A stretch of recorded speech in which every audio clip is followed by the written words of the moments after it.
Marcha da Associação Recreativa e Desportiva de Fiais da Telha. O vosso aplauso. Para este ano, a Marcha de Fiais da Telha escolheu como tema 500 anos do Foral de Oliveira do Conde, concedido por El Rei Dom Manuel I. Foi precisamente no ano de 1516 que El Rei Dom Manuel I concedeu o segundo Foral a Oliveira do Conde. Assim, pretende a Marcha da Associação Recreativa e Desportiva de Fiais da Telha assinalar os 500 anos de tão nobre ato.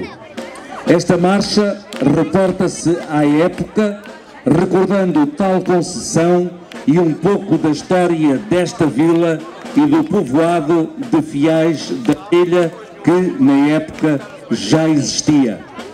Aproveitam também para recordar Dom Dinis e a carta de povoação, o primeiro foral.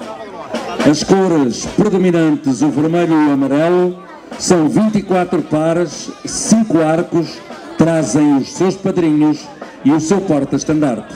Vamos ver a atuação da Marcha da Associação Recreativa e Desportiva de Fiais da Telha.